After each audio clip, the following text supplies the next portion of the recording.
안녕하세요. 반갑습니다. 비트코인 뉴스팡입니다. 비트코인 사들이는 글로벌 기관 239곳, 국내에는 ETF 도입 관건이라는 기사 먼저 전해드리도록 하겠습니다.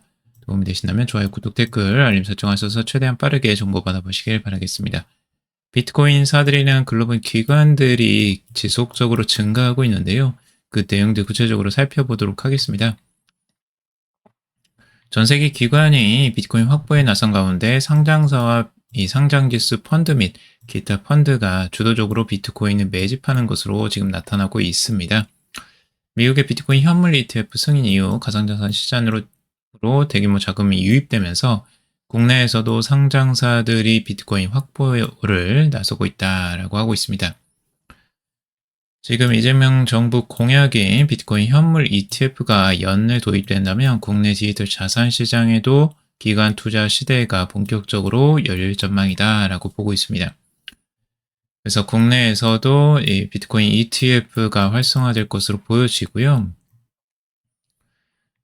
이렇게 되면 이제 기관 투자자들의 비트코인 투자들이 급속히 증가하게 되겠죠. 이 전 세계 이 기관에서 비트코인을 투자한 기관의 수만 239개에 달하고요. 이 중 131곳이 상장사입니다. 이들이 보유한 비트코인은 총 83만 2,704개. 원화 기준으로는 121조 원. 어마어마한 양이죠, 정말. 이 정도의 비트코인을 이제 기관이 보유를 하고 있는 거예요. 상장사가 이 정도를 보유하고 있는 거고. 우리나라 이제 상장사는 아직까지 이때 따라가려면 멀었죠. 아직까지 뭐 몇 백 개 수준이에요. 근데 이제 스트래티지 같은 경우는 59만 개, 100개 수준과 뭐 여기와는 뭐 차원이 다르죠. 그래서 아직 갈 길이 멀다. 우리나라에서도 이러한 이제 기업들, 상장사들이 나와줘야 된다라고 볼 수가 있고, 이런 만약 스트래티지의 전략을 그대로 따라하는 이제 국내에 진짜 굵직한 그런 이제 기업이 나오게 된다면 또 하나의 이슈가 될 가능성들도 있어 보여요. 근데 이제 작은 회사들도 이미 많이 주가가 불이 붙었죠. 그런 부분에서. 자, 그리고 비트코인 보유를 경영 전략으로 삼는 스트래티지의 비트코인 보유량 59만 2,100개라고 여기서 이야기를 하고 있죠. 자, 비트코인 거래소의 보유량도 2년 만에 최저치를 찍었다라고 하는데 이 조용한 촉적 신호다라고 해석을 하고 있습니다. 비트코인 거래소의 내 비트코인 보유량이 최근 2년 내 최저 수준으로 이제 감소한 것으로 나타났는데 이는 투자자들이 장기 보유 목적으로 자산을 거래소 외부로 이동시키고 있다는 신호로 해석을 하고 있습니다.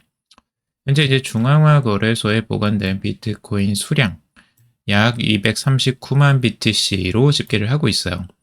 그래서 2022년 330만 BTC에 비해서 정말 크게 감소를 한 거죠. 100만 개가 사라진 거예요. 100만 개가. 여기서 마이크로 스트래티지가 한 50만 개 가져갔을까요? 아무튼 많이들 가져갔습니다. 정말 이제 많이 매수를 해서 거래소에서 정말 많이 빠져나갔어요. 개인 지갑이나 이제 그 트레저리 하는 이제 코인베이스나 이런 곳으로 이동이 많이 됐어요. 그래서 지금 이제 거래소에서는 진짜 비트코인은 씨가 마르고 있다라고도 볼 수 있을 정도로 급격하게 양이 적어지고 있다라고 볼 수 있고요. 자, 차트를 한번 가져와 봤는데 역시 비트코인 전체 거래소에서 보유량 급격하게 하락하고 있다는 걸 알 수가 있죠. 그래서 최저점으로 지금 가고 있습니다. 갈수록 줄어들고 있어요. 비트코인이. 그래서 앞으로 이 기관의 수요는 지속적으로 증가할 것으로 보여지거든요. 이제 상장사뿐만 아니라 다른 국가 차원에서 그리고 연기금 이런 부분에서 이제 종합적으로 이제 들어오는 거예요. 그래서 이렇게 되면 239만 개도 곧 이것들이 소멸되지 않을까라고도 보여지고요. 자, 비트코인 연준 긴축과 이 중동 리스크에도 기업 수요는 굳건하다라는 기사예요. 이 BRN 수석 애널리스트 이 발렌티 프로니에는 이 새로운 기업 매수세가 장기적으로 강세를 유지할 것이다 라고 전하고 있습니다.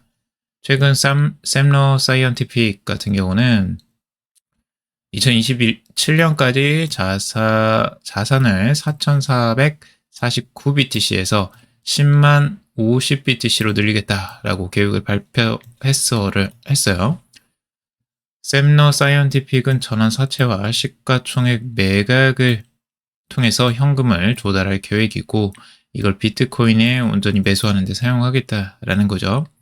시장은 여전히 신중한 입장이고 단기적 감정은 지정학적 불확실성에 지배되어 있지만 우리는 샘러 사이언티픽 뉴스를 구조적 수요의 주요 신호로 본다라고 보고 있어요. 자, 그러니까 우리가 지금 이란과 이제 이스라엘 간에 이제 분쟁이 계속되고 있죠. 이게 이제 미국까지 이제 확전이 되고 있어요. 그래서 이 이슈 때문에 이제 다들 불안해합니다. 불확실성이 커졌고 불안한 그 감정 때문에 계속 매도를 하고 있는 거예요. 비트코인 매도, 이더리움 매도, 특히 알트코인들이 지금 심하게 매도를 당하고 있죠. 네, 이걸 이제 잘 생각하셔야 돼요. 이게 뭐냐면 이 시스템적 리스크라고 해서 이게 시장 리스크거든요. 그러니까 결국에는 시장이 움직이면서 변동성이 나타나는 것들과 그리고 이 자산 자체에서 나타나는 이 개별적인 리스크는 다르다는 거예요. 이 리스크를 여러분들이 잘 구분하셔야 되고요.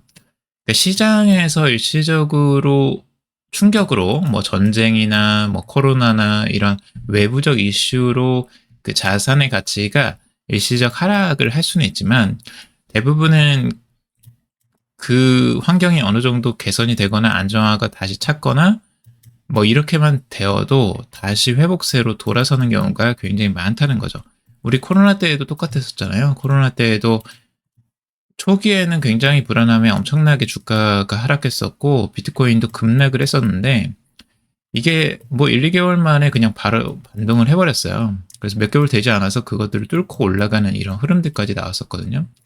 뭐 전쟁 시나리오도 대부분 비슷합니다. 과거의 전쟁들도 뭐 러시아 우크라이나 전쟁들도 처음에는 일시적인 하락세가 나오지만 그 시장에서의 리스크는 일시적인 출렁임일 수밖에 없고 결국에는 다시 이제 회복하게 되는 이런 성질을 보통 가지고 있습니다. 그래서 여러분들이 이게 이제 진짜 장기적으로 갈 문제인지 아닌지를 구분하실 줄 알아야 되고요. 그것들을 계속 여러분들에게 지금 말씀을 드리고 있는 거죠. 그래서 지금 이런 이제 급락 상황에서 사람들이 너무 이제 동요를 많이 하고 있는데 오히려 기업들은 동요하지 않고 수요가 계속 굳건하게 지키고 있다. 이런 기업들은 그냥 계속 사모으려고 하고 있는 거예요. 뭐 이란이 어쨌든 그거에 상관없이 이 비트코인 자체에 대한 이 믿음이 있기 때문에 이것들을 이제 계속 사 모으는 거죠. 그리고 지금 이제 미결제 약정 같은 경우는 51억 달러에 달한다고 이야기가 나오고 있는데, 최근에 이제 미결제 약정, 이런 변동성 시장의 출렁임에도 불구하고, 지금 옵션 시장에서 이제 미결제 약정은 현재 약 51억 달러에 달한다라고 하고 있어요. 비트코인의 경우 59.73%가 이제 콜옵션이라고 해서 이제 상승에 초점을 맞춘 옵션이라고 보시면 되고요. 상승에 이제 베팅을 하는 쪽입니다. 그래서 이 옵션들이 오히려 더 많다라고 지금 보고 있고, 이런 부분들이 확실히 이제 긍정적이다라고도 보고 있죠. 그리고 전쟁 속 비트코인 불확실성 속 부상하는 디지털 금됐다라는 기사인데, 이제 예전에 이제 러시아와 우크라이나 전쟁 때, 음, 비트코인, 이더리움, 뭐 이런 부분들이 활약상이 있었다는 거예요. 예를 들어서 이제 은행과 국제 송금망이 이제 마비가 됐어요. 전쟁 때문에. 그럼으로써 디지털 자산이 오히려 유리한 생존 수단이 된 것이죠. 우크라이나 정부에서도 이제 전통적인 그런 이제 국제 송금망을 사용하기가 어려워지면서 암호화폐로 후원을 받는 거예요. 디지털 자산 후원금을 받아가지고 2억 2,500만 달러 상당을 후원받아서 이 전쟁을 이제 치를 수가 있었던 거죠. 그러니까 이런 부분들이 앞으로도 더 활성화될 것으로 보여지고, 개인들도 디지털 자산이 이제 생존 도구로서 활용이 되기 시작합니다. 원래는 디지털 자산을 사용하지 않았던 사람들도 해외 송금 같은 것들이 이제 전쟁 시기에는 제한될 가능성들이 있어요. 그 자본 유출 때문에. 근데 이제 자신들은 해외에 이제 자금을 송금하거나 송금 받아야 되는 이런 상황이 있기 때문에 이럴 때는 비트코인과 같은 디지털 자산이 아주 유용하게 사용이 된다라고 하는 거죠. 그래서 오히려 전쟁 시에 이 디지털 자산의 유용성이 부각되는 이런 현상들, 그리고 사용량이 증가하게 되는 이런 현상들을 여기서 이야기하고 있는 겁니다. 그리고 이제 기부할 때 아까 말씀드렸죠. 기부도 보통은 이제 은행이나 전통 금융시장이 발달되지 않은 나라들 같은 경우는 이 자금 송금이 어려워요. 실제적으로 수수료 문제도 있고, 그래서 보통 이제 기부를 할 때 이제 요즘에는 암호화폐로 기부를 많이 한다고 합니다. 그래서 이제 그런 부분들이 트렌드가 많이 바뀌고 있다라는 것도 여기서 지적을 하고 있어요. 그리고 비트코인 ETF는 오히려 6월 10일부터 17일까지 하루 평균 2억 4,400만 달러가 유입이 됐다라는 거예요. 이란에 대한 군사 행동설이 구체화되던 6월 13일과 16일에 자금 유입이 정점을 오히려 찍었다라고 하고 있죠. 그러니까 이런 부분이 위험이 있음에도 불구하고 자금 유입은 계속 일부가 되고 있다라는 걸 보여주고 있습니다. 아마 개인보다는 기관일 가능성이 높아요. 이런 부분에서 이런 불안감 속에서도 매수를 한다는 거. 이란이 이제 미국의 공습을 받으면서 그거에 대한 보복으로 지금 이제 이 호르무즈 해협을 봉쇄한다라고 카드를 꺼내들었어요. 그래서 유가가 지금 배럴당 70달러 후반대, 국제 유가가 이제 130달러까지 치솟았다라는 겁니다. 네, 이런 부분들이 영향을 계속 이제 미치고 있는 거죠. 전체적인 시장 상황에. 그래서 비트코인도 이제 조종세가 계속 나오고 있는 거고요. 이런 부분들은 일시적으로 충격을 줄 수 있다라는 부분을 미리 항상 말씀을 드렸었죠. 저번에도 이게 아직 끝나지는 않은 것이기 때문에 충분히 이 사태가 악화될수록 이런 비트코인에는 당연히 영향을 줄 수 있다라고 말씀을 드렸었습니다. 그래서 근데 이런 부분에 대해서 좀 더 태연하게 좀 받아들이고 좀 안정적으로 이 부분을 장기적으로 좀 볼 필요가 있다라고 말씀을 드리고 있습니다. 자, 근데 이란하고 이제 이스라엘이 왜 이렇게 이제 싸우느냐에 대한 근본적인 이유들을 여기서 이야기를 하고 있는데, 결국에는 이제 네타냐후 이스라엘의 이제 총리죠. 베냐민 네타냐후 총리가 지지율이 이제 급락을 하고 있었어요. 실제적으로 급락을 해서 사람들에게도 워낙 이제 평판이 안 좋았었는데, 이제 그걸 반전 카드로 꺼내든 게 이제 이란 공격이죠. 여기서 이제 이야기하는 건 이제 그런 것들이에요. 결국에는 이란 공격을 통해서 네타냐후 이스라엘 총리는 지지율이 급반등했다. 정적이었던 사람들도 오히려 여기서 평가를 좋게 했다라고 하는 거죠. 이게 너무 정치인들이 일반적으로 써는 아주 뻔한 전략이거든요. 일본도 똑같은 이런 짓을 했었잖아요. 우리나라를 이제 공격할 때 도요토미 히데요시가 이제 우리나라를 임진왜란을 일으키거나 뭐 이런 일들이 일어났을 때가 있었잖아요. 결국에는 똑같은 거거든요. 일본의 정세 상황이 안 좋기 때문에 이걸 이제 방향을 돌려서 자신의 지지율을 급등시키려고 했던 그런 것들이 역사적으로 똑같이 반복되고 있어요. 네타냐후도 똑같은 짓을 하고 있고 이 트럼프도 비슷한 짓을 하고 있는 거예요. 지금 이제 30%대 지지율이 30%까지 하락을 해버렸어요. 완전히 바닥권이죠. 그러니까 이런 부분들을 회복시키기 위한 이제 용도가 결국엔 뭐겠어요. 이런 이제 공격들, 전쟁들 이런 것들이 일어났을 때 다시 그 지지율을 끌어올릴 수 있다라고 생각하는 거예요. 이런 것들이 결국에는 이런 사태들을 극심하게 만드는 원인 중에 하나다. 그래서 아마 이거를 트럼프는 적극적으로 지금 활용해서 지지율을 끌어올리는데 그리고 자기가 하려고 하는 이 정책들에 힘을 실는데 좀 도움을 받으려고 하는 것이다라고 볼 수도 있겠죠. 하나의 추측입니다. 이거는. 자, 그리고 마이클 세일러, 이 비트코인 21년 뒤 1BTC당 2,100만 달러 도달한다라는 기사인데 이분은 그냥 말이 계속 이제 비트코인 가격을 계속 올려요. 2046년에 이제 1BTC당 2,100만 달러에 도달할 가능성이 높대요. 예전에 이제 가격을 예측했던 부분들이 몇 가지가 있었는데 2045년까지 1,300만 달러에 도달할 수 있다라고 이야기를 했었거든요. 근데 갑자기 또 이제 거의 2배 가까이 뛰었어요. 지금 2,100만 달러로. 1년 사이에 이렇게 많이 뛰어버렸어요. 그래서 참 재미있는 분이에요, 이분도. 그래서 이거는 이제 재미로 보시고 이거는 너무 이제 멀리 가서 크게 지금 의미는 없을 것 같습니다. 자, 그리고 아크 인베스트 서클 주식 또 대규모 매각. 아크 인베스트먼트는 아주 그냥 기분 좋게 지금 수익을 챙기고 있습니다. 스테이블코인 발행사 서클이 최근에 주가가 급등하는 이런 모습이 나오면서 자신이 가지고 있는 ETF에서 이제 49만 5천 주를 매각했고 포트폴리오 비중 1.8%를 줄였습니다. 이런 식으로 자기가 가지고 있는 ETF 중에서 이 서클의 비중을 살짝 낮추고 있어요.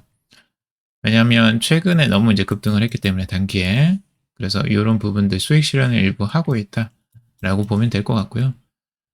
지금 670%나 상승을 했습니다. 서클이 단기적으로 이거는 너무 과도하다라고 보는 것 같아요. 아크도. 그래서 일부는 이제 실현을 해야 되겠다. 지금 보시면은 상장하자마자 그냥 급등하고 있어. 이게 알트코인의 차트지 이게 주식 차트입니까 이게?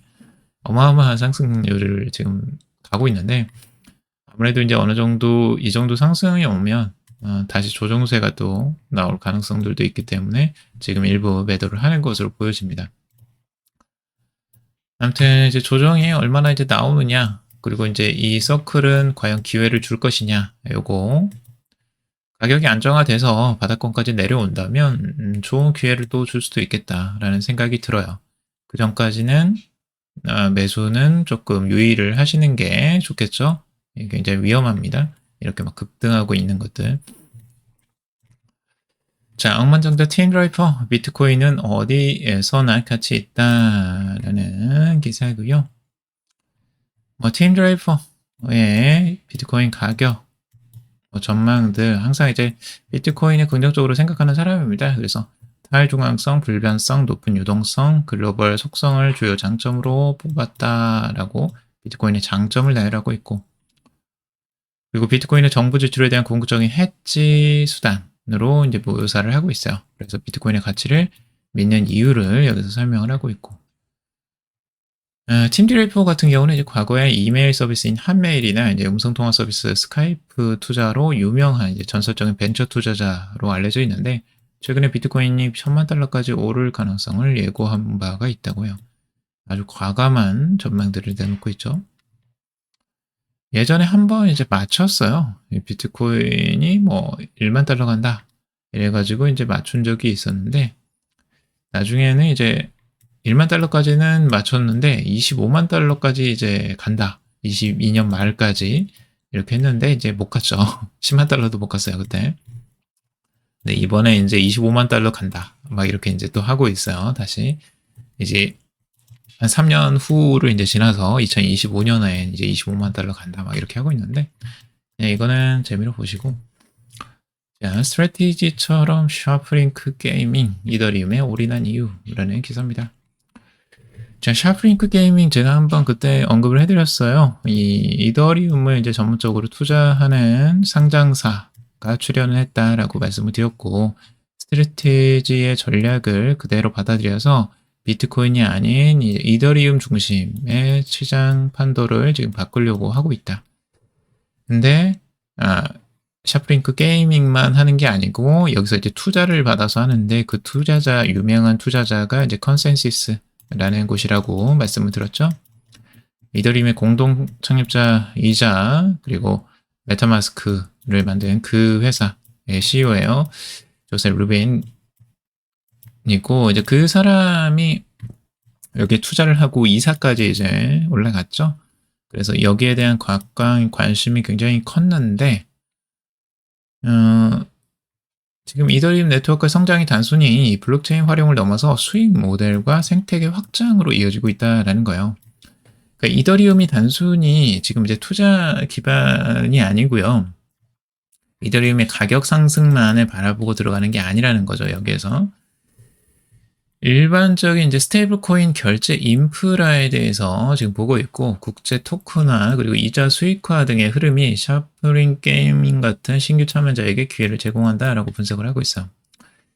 자, 이더리움이 현재 토큰당 2,500달러로 이제 저평가되어 있는데, 네트워크 수수료의 약 25에서 30%가 스테이블 코인, USD 코인에서 발생한다라고 하고 있죠.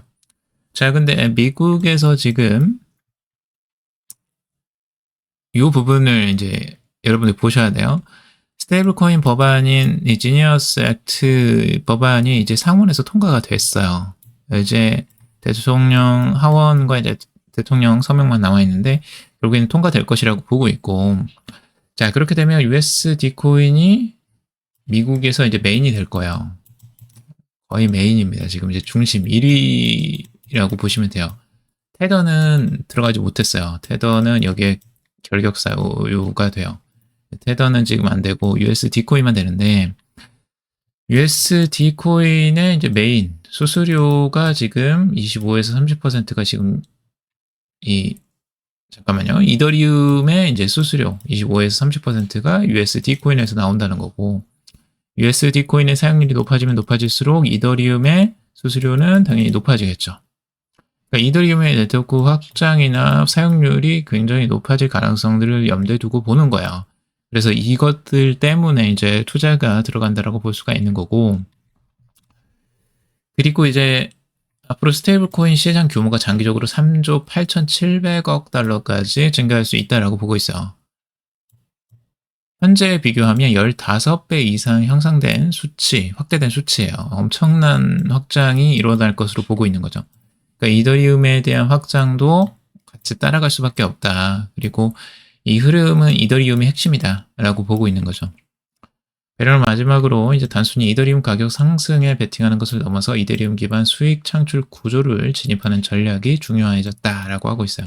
그래서 샤프링크 게이밍처럼 전통 기업이 블록체인 자산을 장기 보유 자산으로 삼기 시작한 것은 새로운 시장 전환 신호다라고 평가를 하고 있는 겁니다.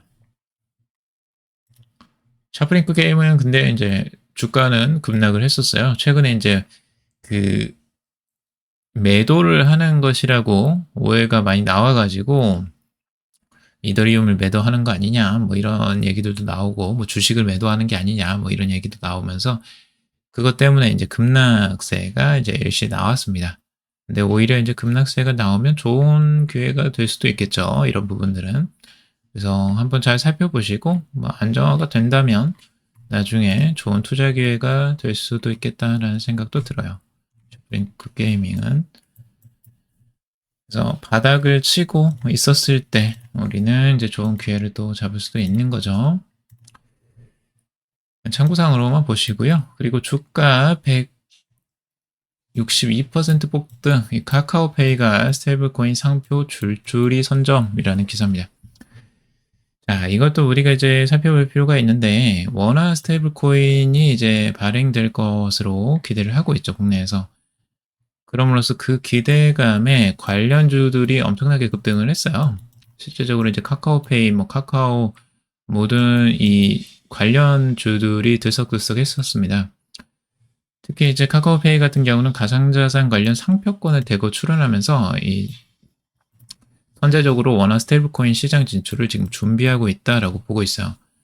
지금 카카오페이 같은 경우는 PKRW, KKRW, 그리고 KRPWP, 그리고 KPKRW, 뭐 이런 식으로 이제 페이를 향상하는 이제 P와 그리고 카카오를 상징하는 이 K가 들어간 요 이니셜들을 대부분 다 이제 상표권으로 등록을 하고 있는 거예요.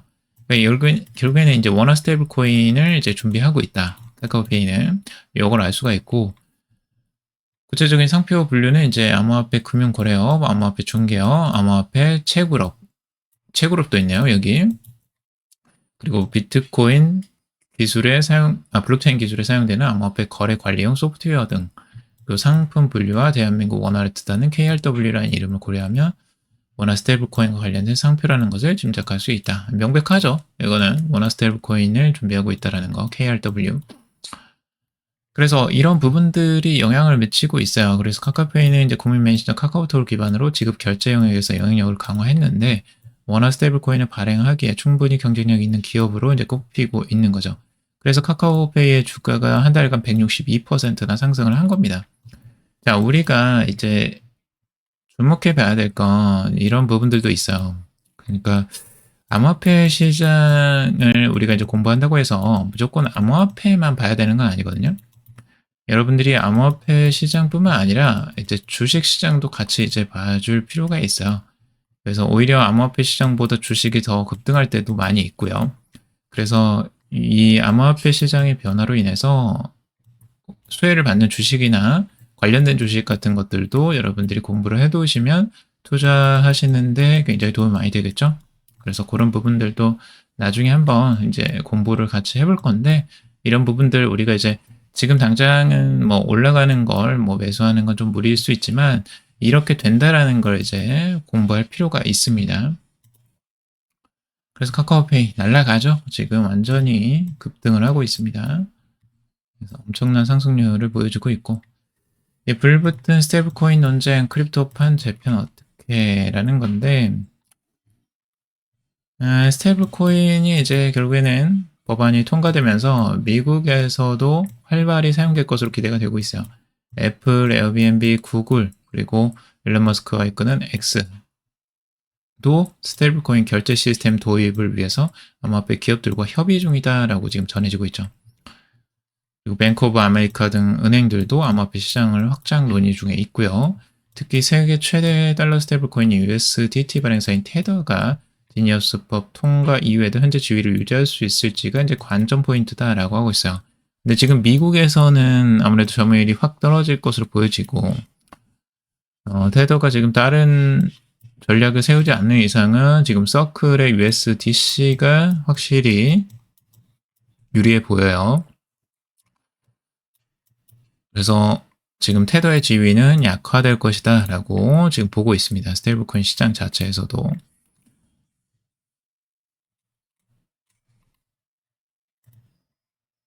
비트코인 조정세 나오고 있는데, 일부 이제 어느 정도 조정세도 한번 조금 더 지켜보실 필요가 있고, 자, AI 스테이블코인 호재, 네이버도 이제 목표가 27만에서 32만원에 이제 하고 있다는데, 이제 네이버에도 호재가 이제 발생을 했죠. 결국에는 이제 하정우 센터장이 AI 미래 기획 수석으로 임명이 됐고, 스테이블코인의 부각을 이제 꼽고 있고, 그래서 네이버는 이 수석 임명 직후 이틀간은 주가 변동이 크지 않았으나 이제 서버린 AI에 대한 정책 기조가 확인되면서 지난주 34%라는 높은 수익률을 이제 기록을 했다라는 거예요. 네이버는 자체 이제 거대 언어 모델이나 공공 클라우드 영역이 부각될 것이다라고 이야기를 하고 있죠. 그리고 이제 스테이블 코인들도 이제 카카오에 많이 쏠려 있는데, 네이버도 이제 네이버 페이라는 것들을 활용하고 있고, 원화 스테이블 코인을 이제 네이버 페이나 뭐 네이버라고 하지 않을 이유가 없죠. 똑같이 할 수 있는 가능성들이 열려 있는데, 과연 이제 이 플랫폼들, 거대 플랫폼들이 직접적으로 스테이블 코인을 이제 발행하는 것들을 허용을 할까? 아니면은 이 부분을 좀 규제를 하고, 뭐 자회사는 다른 방식으로 지금 스테이블 코인을 발행하게 할까? 아무튼 이제 그런 부분들 좀 볼 필요가 있는 것 같고요. 하지만 스테이블 코인을 결국에는 쓸 것이다 라는 건 확실해 보여요. 그래서 그런 부분들이 지금 카카오도 그렇고 네이버에도 이제 큰 호재로 이제 작용을 하고 있다라고 보시면 됩니다. 그러니까 지금 스테이블 코인이 미국도 그렇고 한국도 그렇고 엄청난 영향력을 지금 주고 있는 거예요. 그만큼 이 시장판이 바뀌고 있다. 시장판이 뒤흔들리고 있다라는 걸 우리는 볼 수가 있는 거고요. 이걸 통해서 여러분들 투자 기회들 한번 공부해 보시면 더 좋을 것 같습니다. 오늘 여기까지 정리해봤습니다. 여러분들 도움이 되셨길 바라고요. 도움이 되셨다면 좋아요, 구독, 댓글, 알림 설정하셔서 최대한 빠르게 정보 받아보시길 바라겠습니다. 투자에 관련된 정보들은 참고사항일 뿐이고 조언이 아니니 투자하실 때 여러분들 스스로 꼭 판단하시고 결정하시길 바라겠습니다. 금일도 방송 들어주셔서 감사합니다.